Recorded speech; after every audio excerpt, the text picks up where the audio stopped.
Marcos Jr. nanganganib ng mawala. At ito, Vice President Sara Duterte ihihirangin na bilang presidente ng Pilipinas. At ito, yung USB video or USB evidence ni Cathy Binag ilalabas na ba? Naku po, ito na nga, patindi ng patindi ang mga usapin mapatungkol sa politics world. Ay nako, dami na problema sa bansa, dumagdag pa kayo. So eto nga na mga banateros, mga kabiyaya, etong nakakagulat na balita na etong si Marcos Jr. ay mawawala. Mawawala bilang, ano ba to? Bilang presidente, mawawala bilang dahil may sakit si Marcos or ano ba? Kasi nung mga nakaraan ay alam naman ho natin na etong si Marcos Jr. ay may mga bali-balita na bigla-biglang dinadala sa ospital.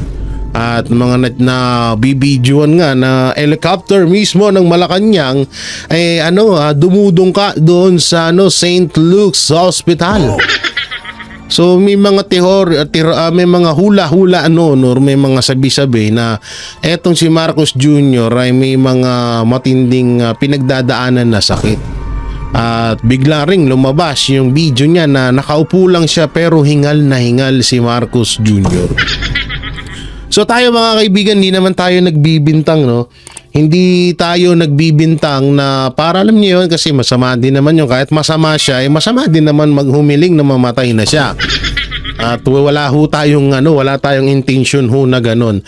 Kaso nga lang nakakapagtaka lamang na bakit may mga ganitong balita na etong si Marcos Jr. ay mawawala at etong si Vice President ay pinaghahanda na.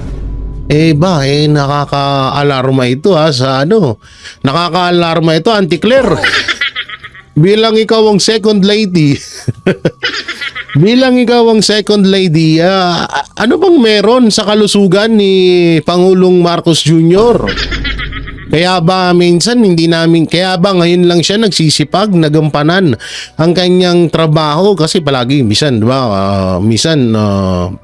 construction worker, minsan mangingisda, minsan gumagawa ng lababo, diba?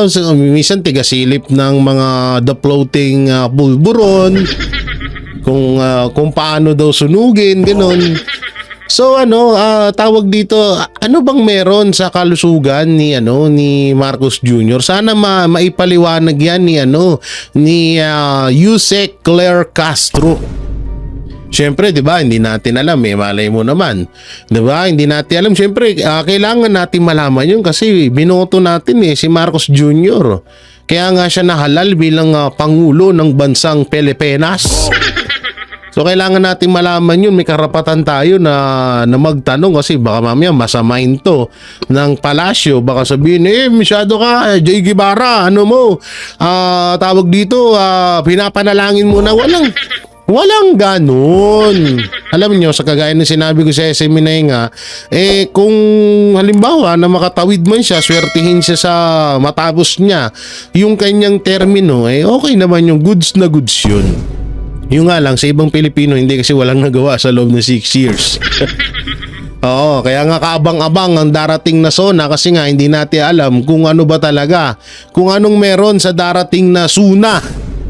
SUNA no? Hindi na SONA SUNA na So yun nga yung pinagtataka ngayon. At eto talagang napag-usapan ng gusto na bakit parang may pahiwatig na itong si Marcos Jr. ay mawawala. Hindi ko alam kung mawawala bilang presidente or mawawalang tuluyan dahil may sakit. Hindi man natin pinapanalangin, masama ho yun na ipanalangin mong mamatay yung tao. Sana nga. Sana nga wag ganun. Wag ganun na ipanalangin yung ganun, masama yun.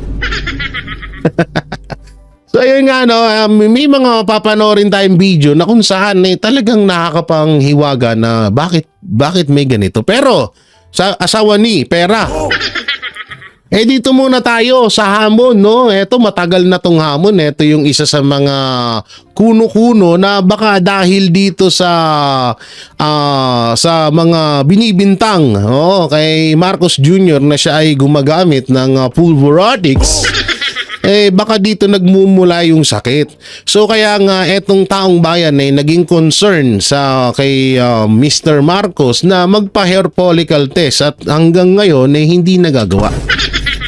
So may nagpa-drug test naman pero wala pa rin medyo hindi rin ka panipaniwala kaya ni-request ng taong bayan na magpa-hair follicle test etong si Ginoong Marcos Jr.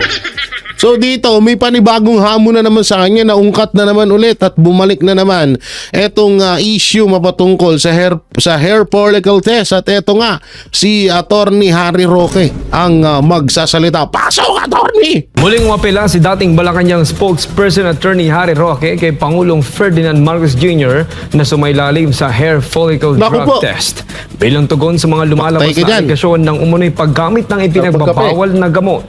Si MJ Mondihar, magbabalita. Pasok, MJ! Sa panibagong panayam, sinabi ni dating presidential spokesman Harry Roque na mainam na sagutin ng Pangulong Marcos Jr. ang mga alegasyon ng drug use sa pamamagitan ng isang hair follicle drug test, isang issue na una nang lumutang nitong nakaraang taon. Bagamat hindi ko sinasabi talaga na conclusive na ikaw ay bangag, chances are baka ikaw nga kasi hindi mo pinapasimulingan sa pamamagitan ng hair follicle test. Giit ni Roque, kung sasalang sa nasabing pagsusuri ang Pangulong Marcos, maaaring malinawan ang publiko sa mga isyong kinahaharap ng kanyang administrasyon. Matatanda ang tinanggihan ng presidente ang naturang panawagan noong Enero sa isang panayam. No. No. No. Why should I do that? No. No. No. Why should I do that? Ang cute ni Mr. Marcos dito no? Yung pag-deny niya, no,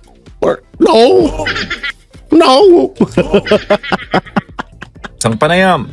Ayan no? No. Why should I do that? Why do that? What is a public trust, public office, public has nothing to do with the follicle test. Ayon kay Attorney Roque, sakaling hindi konektado ang issue sa droga, mas may papakitaan niya na ang mga hamon sa pamumuno ay hindi dahil sa personal na bisyo, kundi dahil sa ibang mga dahilanan.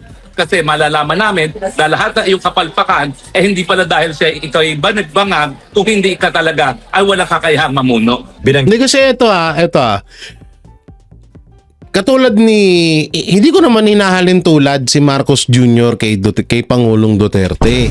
Kasi talagang kulelat siya doon, walang-wala siya doon. Ang akin lang, kasi katulad niyan, 'di ba? May mga sabi-sabi dati na si Marcos si Duterte, ang daming babae. No, ang daming babae na na ginujuwa. Babaero, maraming anak, gano'n, 'di ba? So 'yon, sinagot yun ni Pangulong Duterte at talagang inamin niya, marami akong babae, bakit? Wala naman ako sa asawa ko, ganun. So doon, ibig sabihin, nasagot, no? Nagkaroon tayo ng kaliwanagan. Kaso dito sa pagiging di umano, pagiging paggamit ng pulburon nito ni Marcos Jr., ni Ginoong Marcos Jr., tawag dito, bakit hindi niya masagot-sagot hanggang ngayon kasi ilang taon na ho ito. Hanggang sa inunahan na nga, matatandaan nyo, 'di ba? Inunahan na ni Congressman Pulong Duterte para lang mapatunayan at para lang maumpisahan na yung hair follicle test na yan. At ni-request din yan ni Vice President Sara Duterte kasi nga ang gusto ng taong bayan, lahat ng mga kandidato na mahahalal or tumatakbo bilang mga mamumuno sa kanya-kanyang distrito, lugar, barangay at lalong-lalo na sa Pilipinas, masisigurado ho natin na nasa katinuan at safe ang mga ihahalal nating kandidato. Ngayon may sumasabit no? Ngayon, dapat talagang pamunuan ni Marcos Jr. itong pagpapa-hair follicle test kasi siya yung leader Siya yung leader ng bansa. Kapag siya nagpa-hair follicle test, pwede niyang iutos yan. No, pwede niyang iutos yan sa mga nasa baba na mga kandidato na, mag-hair follicle test kayo, tapos na ako mag-hair follicle test. At sa ano pa nga pwede niya pang isumbat yun kay Pangulong Duterte. O ayan, nagpa-hair follicle test na ako, hindi ako adik. O ngayon, ikaw fake news ka. Kaso paano magagawa ni Marcos Jr. yun? Tawag dito, hindi niya ginagawang pagpapa-hair follicle test. Ayun yung masama dun. Kaya hanggang ngayon, yan ang tawag sa kanya. Tapos nadawit ba si First Lady Lisa Araneta Marcos sa di umano'y overdose sa ibang bansa sa USA. Naginala nga ang mga netizen na kaya pala may missing sa bungero ngayon na inuugnay sa sa war on drug ni Pangulong Duterte, kaya para pala matabunan or diversional tactic na naman ang gagawin nila. Ayun yung mahirap dyan. Kaya yung taong bayan naghahanap ng kasagutan, kaso hanggang ngayon wala pa ring kilos ang administrasyong Marcos mapatungkol sa hair follicle test na yan. Git din ni Attorney Roque ang kanyang pananaw kaugnay ng suporta ng publiko sa administrasyon at iginiit na may karapatan ng mamamayan na malaman ang katotohanan. Parang mas okay tanggapin dun sa mga nabudol mo sa unit team na talagang wala ka lang kakayahan talagang mamuno kesa doon sa sinuportahan namin ang isang bangag. Kaya please lang, magpa-hair follicle test ka na. Samantala, pinabulaan na naman ng Malacanang ang mga alegasyon kaugnay sa pagkakasangkot ni First Lady Liza Araneta Marcos sa kontrobersiyang nag-uugnay sa pagkamatay ng isang Pilipinong negosyante sa Amerika na isinasangkot sa paggamit umano ng cocaine. Nanawagan naman si Senator Amy Marcos na ilabas ng palasyo ang buong report hinggil sa issue upang malinawan ng taong bayan sa mga taong maaaring konektado sa insidente. Naku po! Ngayon, wala pang bagong pahayag mula sa Malacanang hinggil sa panibagong panawagan para sa hair follicle drug test ng presidente. Patuloy. Paano kaya yun, halimbawa, na magsalita si Auntie Claire, masakit man pong isipin na ang ating presidente ay wala pong imik sa nangyaring issue mapatungkol sa kanyang asawa. Ay! Naman binabantayan ng publiko at ilang sektor ang nasabing usapin para sa Diyos. Oo, yan. Kailangan mo na talaga kasing gawin yan. Kasi sa totoo lang, hanggat hindi pinapatunayan ni Marcos Jr. na hindi siya talaga ngagbers or hindi siya ngagba, talagang hindi matatapos yan. Hindi matatapos yung issue at haka-haka na siya ay gumagamit ng pulburon. No, hindi matatapos yan. Tsaka ang ano pa dyan ngayon nakakainis kasi yung mga droga na nahuhuli sa bansang Pilipinas wala namang saan yung headset ko? Wala namang drug lord na nahuhuli, puro droga lang.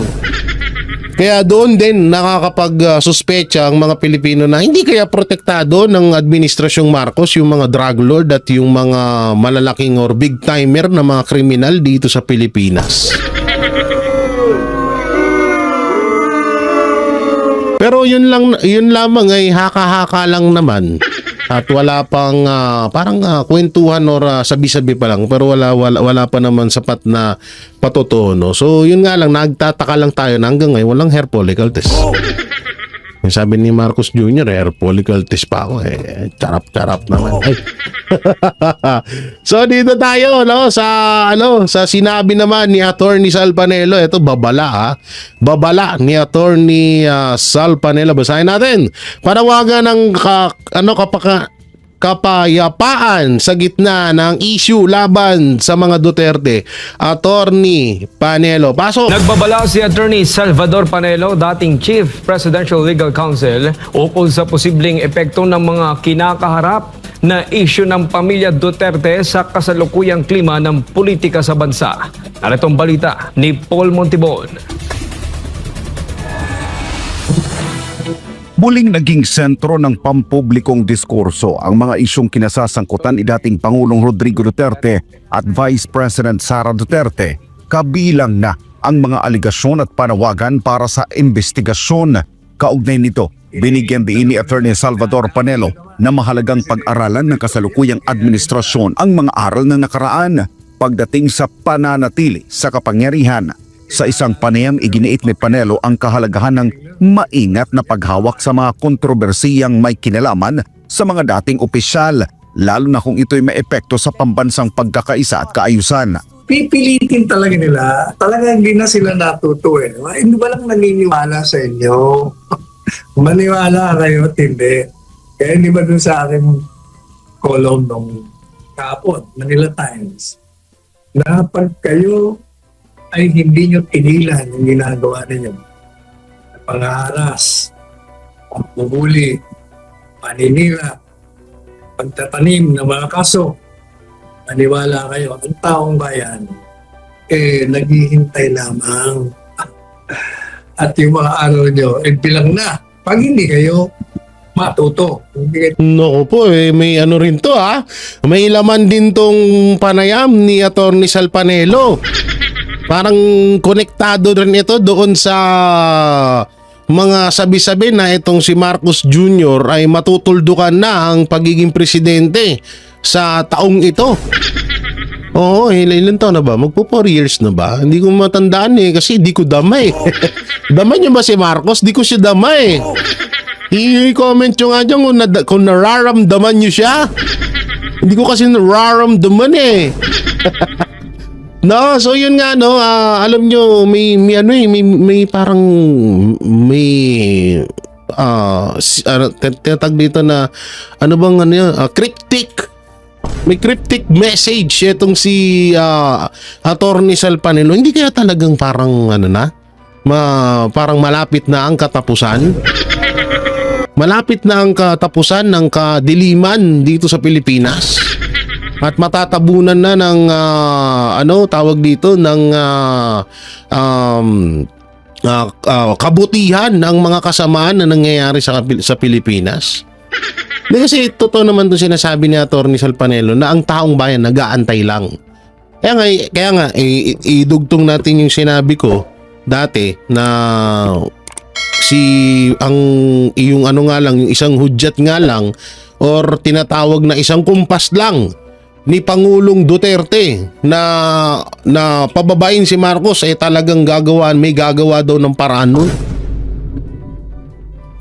At talagang magkakagulo ng lintik ngayon lalo pa ngayon nababalitaan na itong si Pangulong Duterte hindi maganda ang kalagayan sa Netherlands.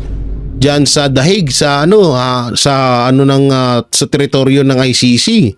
So isa pa yan na parang talagang magmi-meet siya. Magmi-meet siya ng nakakapangilabot na pwedeng mangyari sa bansang Pilipinas. At magmi-meet siya sa pagkatapos ng administrasyong Marcos Jr. Alam nyo, nung nakausap namin, pasensya na, ikukwento ko lang ho sa inyo.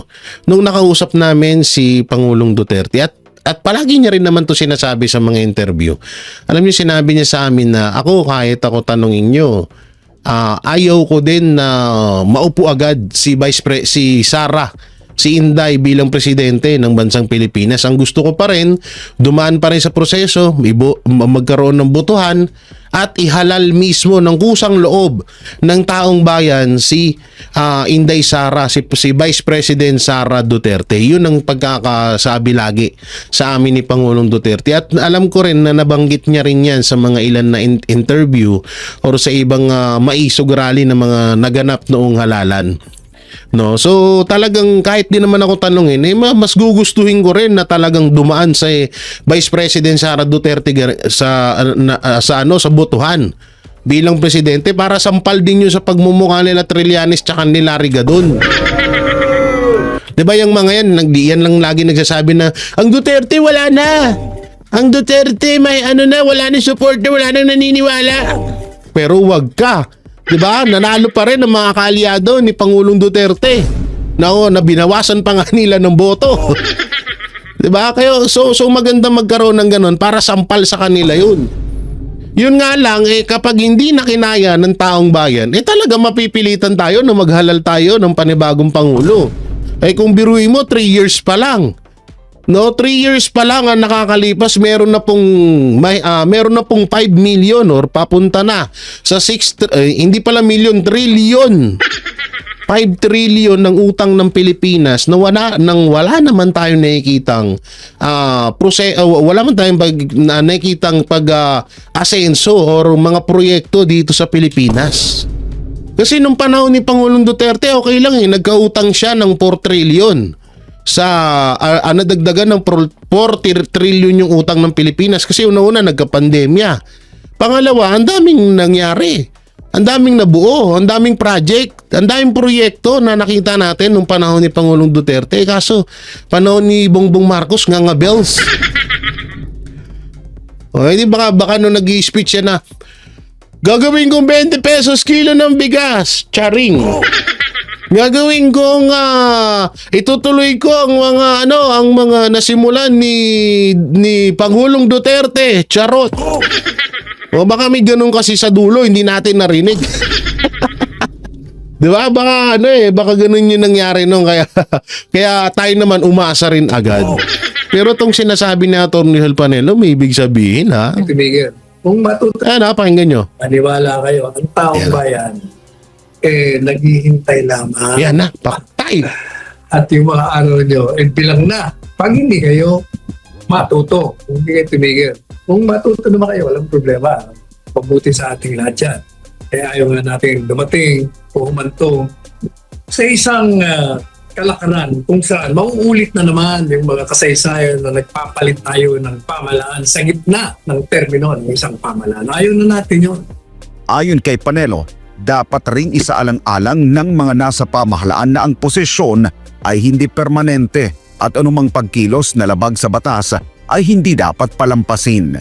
Ang problema, hindi natututo sa kasaysayan ang mga humahawak ng kapangyarihan. Akala nila forever na silang nandyan.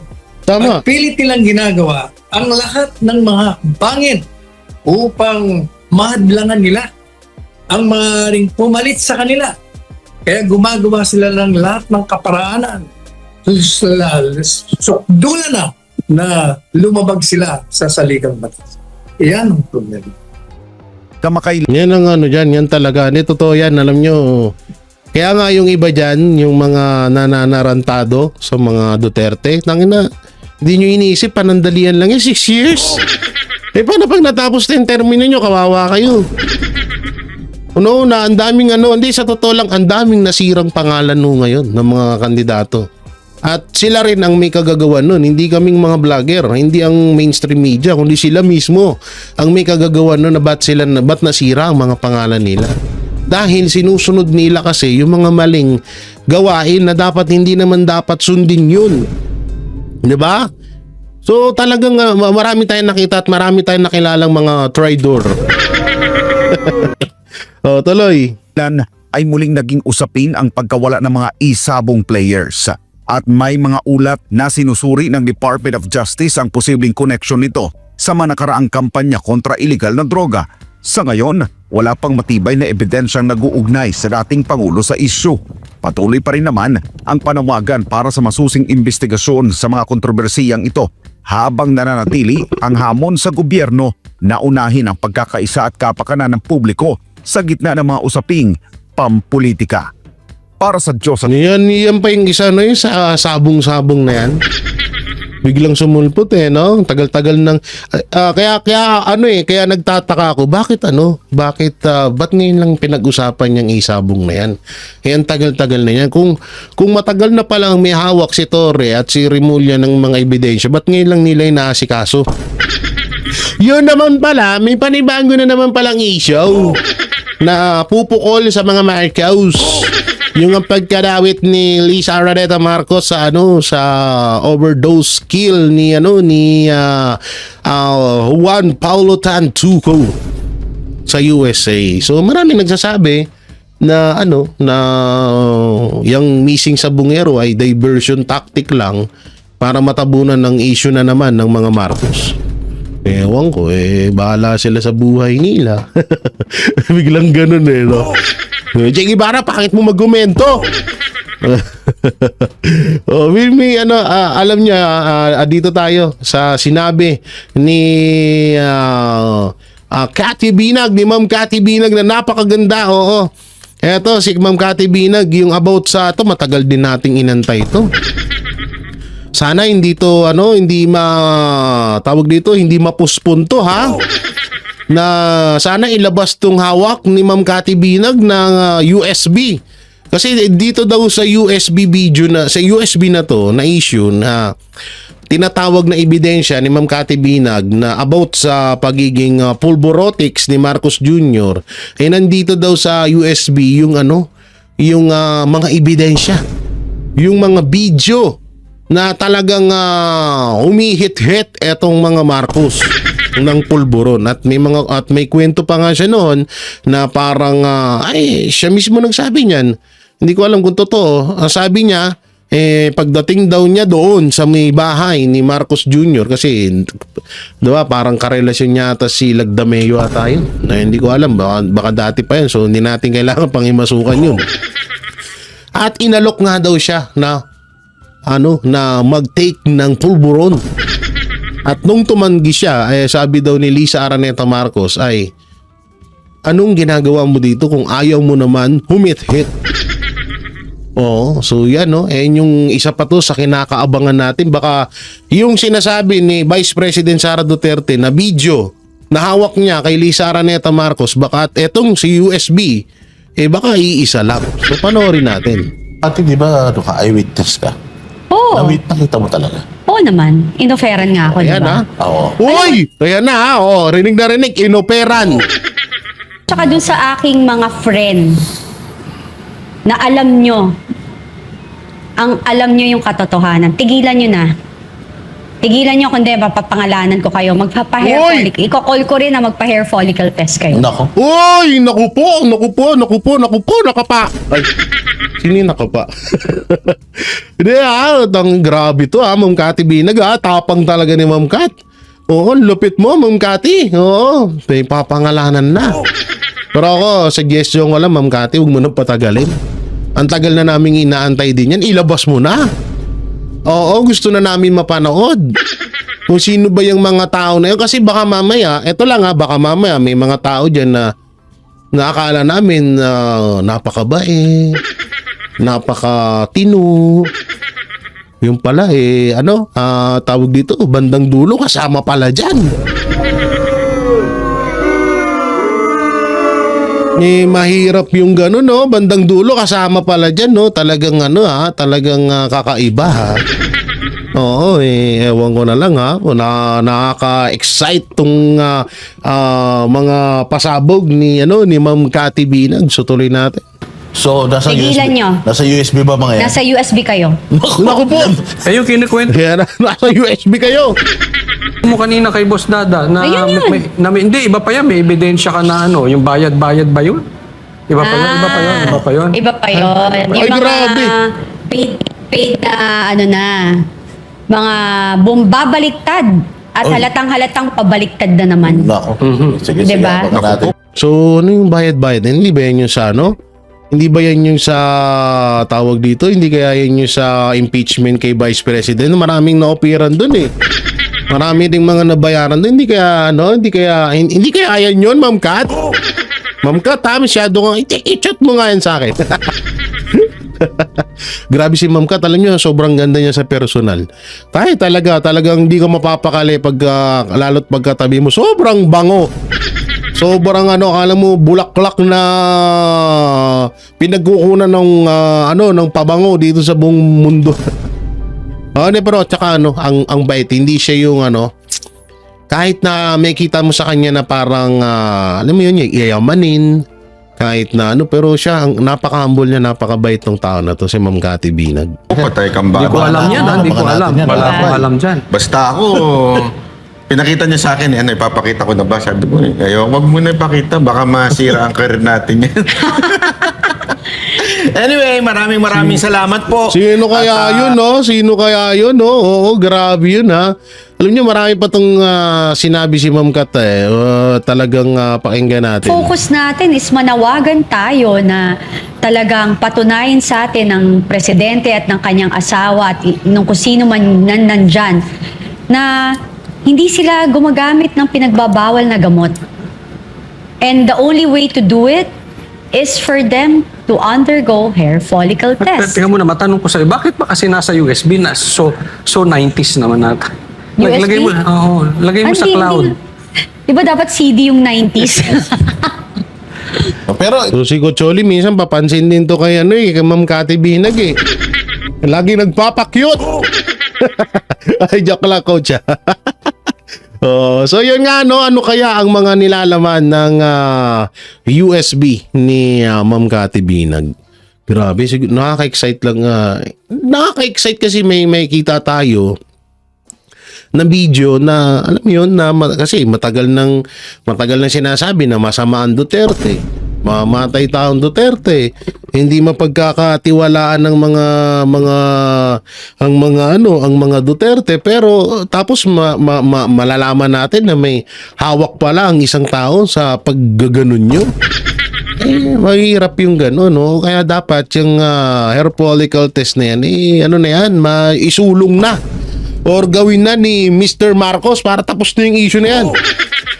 At para matapos na si Marcos at para ito nga yung bali-balita na mawawala na daw si Marcos Jr. Hindi ko alam sa pagiging presidente ba o sa kanyang buhay.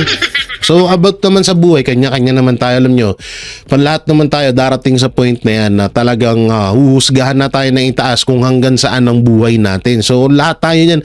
Ako, kahit ako talagang naiisip ko rin yan na bukas sa makawala. Pero nagdarasal pa rin ako na sana naman bago mo kunin makita ko man lang anak ko. Oo, makapag ano man lang ako, tawag dito, kahit naman lang, kahit mga 60 lang sana. Diba? Magkaroon ako ng sariling pamilya, maikasal naman sana ako. Diba? So, ganun lang, masaya na ako doon, no? Pero lahat naman tayo darating niya. So, eto na nga yung ano na yun. Eto na nga yung balita doon na mukhang papalitan na ni Vice President Sara Duterte si Marcos Jr. at mukhang mawawala na si Marcos Jr. nitong taon na to. So, eto, panoorin mo natin to. Grabe to, Talagang, alam nyo, kanina, may isa akong kaibigan na nagsabi na, Sir Jay, kamusta ka na? Sabi ko, okay naman sir. Ito, ano naman, kakilala. Okay naman, ito, busy. Minsan di makapag-vlog. Sabi niya, alam mo ba, yung mga nangyayari ngayon, talagang malapit nang matapos. Malapit na natin makuha ang hustisya na matagal na nating gustong makamit. Sabi ko, naku po. Oo, mukhang iba ang tono nito. So, tapos biglang may ganitong balita. Naku po! Kung ganun man, di sige na, push nyo na yan, ha? Para matapos na. And hintayin nyo pa bang maging 20 trillion ng utang ng Pilipinas bago bumaba si Marcos? Push nyo na ngayon. Eto, panoorin natin. Dapat laging handa ang pangalawang Wait lang basahin pala muna natin yung title. Eto, BP Sara, Vice President Sara Duterte naghahanda na para sa mas mabigat na tungkulin. Ay naku po, ano bang mas mabigat na tungkulin sa bansang Pilipinas? Walang iba kundi yung pagiging presidente.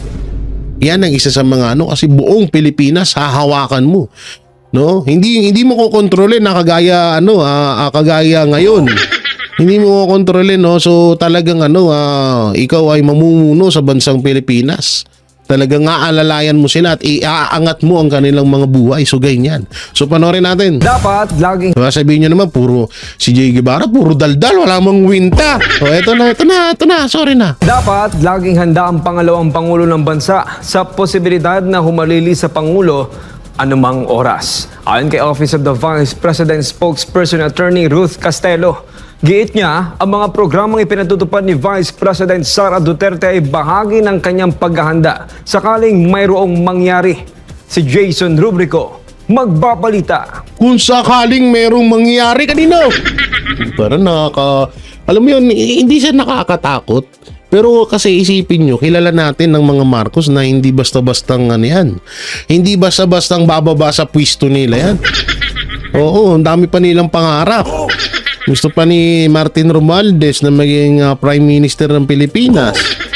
Tapos susunod pa gusto pa ni Lisa Araneta Marcos na maging presidente ng Pilipinas si Sandro. Gusto pa ni Lisa na sumunod yung anak niyang dalawa na maging presidente. So lifetime Marcos leader ang gusto, ang hangarin nitong mga to, kaya medyo nakakabahala.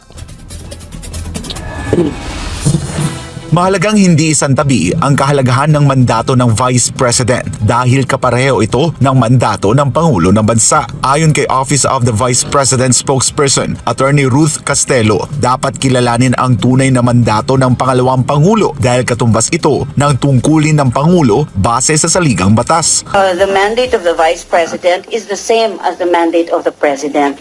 Lahat po ng nakalagay sa Constitution na trabaho ng Presidente, ganon din po ang trabaho ng Vice President.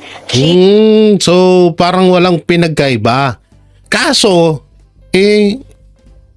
mas di hamak na maraming nagagawa si Vice President Sara Duterte kaysa kay Pangulong Marcos. Sa totoosin nga, kung usapang nagawa lang nagawa, tulong, mas marami pang nagawang tulong sa mga Pilipino, si Pastor Apollo C. Kibuloy, kaysa kay Marcos Jr., yun po yung totoo niyan. So parang etong nangyayari pala lahat kay BP Sara Duterte, yung mga pinagdadaanan na pangyuyurak, na mga paninira, at yung mga projects na ginagawa niya is parang ano pala ito, parang training ground na para matutunan ni Vice President at talagang mas tumibay pa siya at para mas sa darating na siya ay dumating na bilang pangulo ng bansang Pilipinas, palakpakan yan. So yan po yung pagkakaintindi ko sa sinabi ni spokesperson ng Office of the Vice President na si Ma'am Ruth. So tuloy natin. He is technically the assistant, or when the president is absent, she takes over because she's the vice president. Binigyang diin din ni Castelo na hindi dapat ituring na spare tire lamang ang Vice President. Dapat niya ay kasing handa siya ng Pangulo sakaling may mangyaring hindi inaasahan. All of us here, I'm sure all of us, even outside this room, would think that the Vice President, not necessarily VP Sara, all the Vice Presidents, past, present, and future, are looked at as spare tire. But if you really think about it, the Vice President should be as prepared as the President. Should anything happen to him, who assumes the responsibility? It's the Vice President. We need a Vice President who is always ready to assume. Git niya, ang mga programang ipinatutupad ni Vice President Sara Duterte sa kasalukuyan ay bahagi ng paghahanda para sa mas mabigat na tungkulin kung kinakailangan. And the services that are now being delivered by the Vice President through her office is a way of preparing herself just in case anything happens from now until 2028. Otherwise, it's just, it's all in a day's work. Our programs, our plans, our activities, funded or not by Congress, it's all in a day's work. Dagdag pa ni Castelo, patuloy ang OVP sa pagtupad sa mga ipinangakong programa ni VP Sara mula noong 2022 at sisikaping may sakatuparan ang lahat ng ito sa pagtatapos ng kanyang termino para sa Diyos at sa... Alam nyo ito ako'y sobrang natutuwa dito sa balitang to. Pero antayin natin yung sagot na kabubuhan ni Auntie Claire dito. Malamang may kabubuhan na naman si Auntie Claire dito na sagot niya. Pero dito, para sa akin, ang kinaganda kasi dito kay Vice President Sara Duterte, kaya deserve niya at deserve ng mga Pilipino na siya ang piliin bilang presidente ng Pilipinas. Kasi isipin nyo maigi, Office of the Vice President, tinanggalan ng sandamakmak na budget yan. Pero naitaguyod pa rin nila, no? Nagtatrabaho pa rin sila ng tuloy-tuloy. Ang hinihingi nga lang ng Office of the Vice President na budget, kung di ako magkakamali, nasa 2 billion. Na naging 700 million na lang kasi kinontra ng mga buhaya, ng mga alagad ni Tambaluslos. So ngayon, talagang doon napatunayan ng taong at doon pinatunayan ni Vice President Sara Duterte na sige, bawasan niyo ako ng pera. Bawasan niyo ako ng pondo sa mga projects na gagawin ko. Basta ako magtutuloy lang ako sa mga trabaho ko. Isa yun sa kinaganda at talagang kinabiliban ng taong bayan kay Vice President Sara Duterte. So ngayon, kung halimbawa man Kasi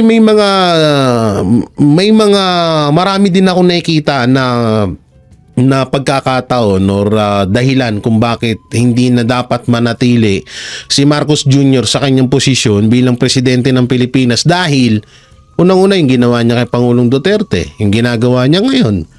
Wala naman tayo nahingitang project. Tapos tumataas yung utang ng Pilipinas at tapos ang isasagot sa atin ni Yusek Claire Castro dahil sa ayuda. So kung halimbawa umabot tayo ng 5, kung halimbawa halimbawa lang 1 trillion. 1 trillion pesos na ginamit sa ayuda. Kung yung 1 trillion pesos na yon pinag-isipan ng maayos tapos ginamit yon panghanap buhay ng mga Pilipino, ang dami matutulungan yun. Hindi lang bukas, hindi lang ngayon, hindi lang sa loob ng 5 araw. Kasi yung ayuda, pinakamahaba ng makukonsumo mo or magagamit mo ang ayuda is pinakamatagal 5 araw. Baka 3 days nga lang eh. Diba? So kung yung 1 trillion na yun, pinagpasehan ng gusto, pinag-isipan ng gusto ng administrasyon at ginawang hanap buhay yun, pinamudmud yun sa mga Pilipino, napakaganda hong proyekto noon kaso wala naman eh. Diba? Walang nangyari sa bansang Pilipinas. Yun yung isa sa mga hinihimutok ng mga Pilipino na bakit ganyan kayo? Bakit ganyan ng administrasyon? Pataas ang utang. Wala naman nangyayaring pandemya dito sa Pilipinas. Kaya tapos puro lang kayo nakatutok sa Duterte, wala naman kayo nagagawang proyekto. Anak ng teteng, bumaba na lang kayo. Kaya itong si Vice President Sara Duterte, ako na mismo nagsasabi sa inyo na deserve niya. Deserve din natin na gawin siyang presidente ng bansang Pilipinas. So yun mga barateros, mga kabiyayo, anong maikukomento nyo dito sa nalalapit na pagkawala ni Marcos Jr. at nalalapit na itong paghahanda ni Vice President Sara Duterte bilang maging kung sakali man na maging pinuno ng bansang Pilipinas? I-comment nyo lang po dyan sa baba at ating babasahin yan. At syempre pakidamay na rin po kung hindi man nakakaabala sa inyo, hindi naman siguro nakakaabala, pakidamay na rin po yung pag-like and share sa amin ng buong Banateros at lalo na sa akin syempre.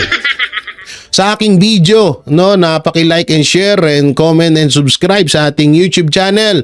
At huwag nyo na rin kalimutan pindutin yung bell button para lagi kayong updated sa ating mga video araw-araw. Pakidami na rin yung join button dyan. At saka yung super thanks. Kung hindi na naman nakakahiya sa'yo. Walang hiya, itirakot no? So yun, hanggang dito na lang. Maraming salamat. Ingat po kayo palagi. God bless and peace and bye-bye.